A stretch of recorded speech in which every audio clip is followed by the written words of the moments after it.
je quitte un peu la maison de mon père et je m'en vais maintenant faire quoi? Je m'en vais créer ma part d'église. Je m'en vais faire ma part de choses sans être sous l'autorité de mon père, sans être sous l'autorité de Dieu. Qu'est-ce qui se passe? Alors, on se rend compte que on commence à perdre son héritage. On commence à dilapider son héritage. Parce que l'héritage de Dieu, vous ne pouvez le conserver que si vous demeurez dans la volonté de Dieu. Amen.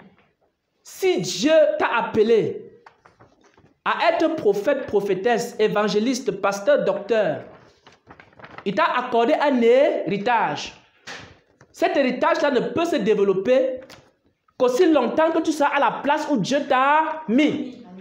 Le jour que tu vas quitter la place de Dieu, tu verras, tu vas commencer à perdre cet héritage.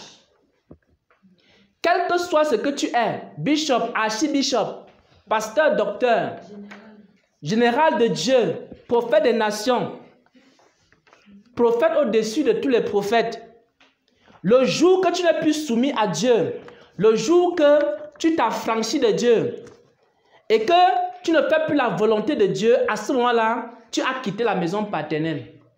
Quand Dieu parle, ça ne te dit plus rien. Ça veut dire quoi? Tu es une brebis perdue de la maison d'Israël. Le jour où Dieu te dit d'aller à gauche et tu vas à droite, à ce moment-là, tu n'es plus soumis à Dieu. Tu deviens quoi? Une brebis perdue de la maison d'Israël. Écoutez-moi attentivement, chrétiens, la sainte doctrine, serviteurs de Dieu. J'ai un message pour vous. J'ai quelque chose à vous dire. Ce que le Seigneur veut pour l'Église, pour la sainte Église, pour le réveil des temps de la fin, c'est que les serviteurs et les servants de Dieu lui soient soumis. Parce que plusieurs serviteurs, plusieurs servants, plusieurs chrétiens n'obéissent plus à la voix de Dieu. Ils ont reçu quoi? L'héritage. Et cet héritage, c'est quoi? Cet héritage, c'est la sainte doctrine. Vous avez reçu la part du Seigneur un héritage. Et cet héritage, c'est la sainte doctrine. Mais la sainte doctrine qui est l'héritage des chrétiens, si quelqu'un pratique la sainte doctrine et que la personne ne se soumet pas à Dieu, cette personne-là devient une brebis perdue de la maison d'Israël.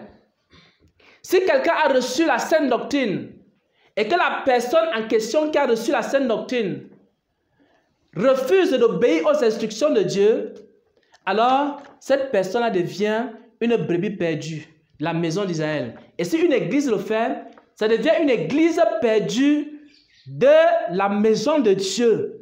Et beaucoup d'églises se sont perdues ainsi. Le jour où elles ont cessé de se soumettre à Dieu, beaucoup d'églises ont été disqualifiées.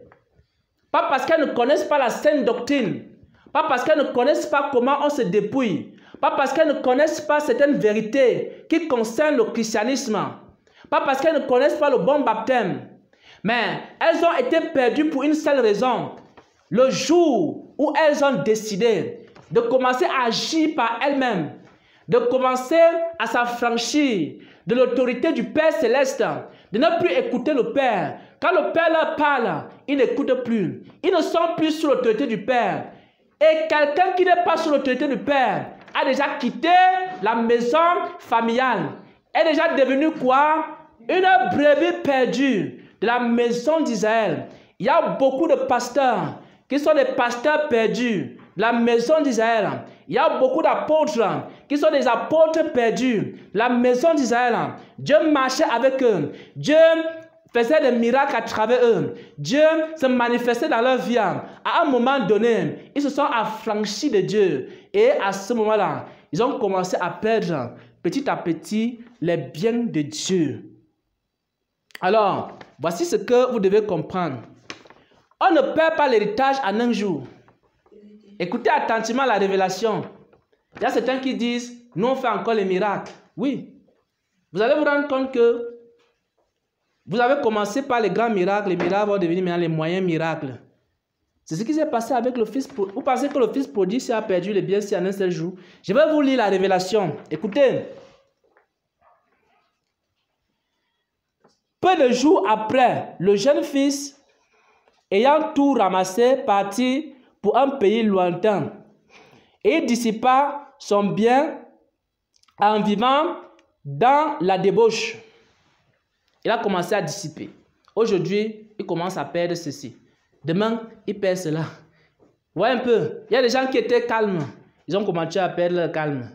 D'autres étaient consacrés. Ils ont commencé à perdre petit à petit leur consécration.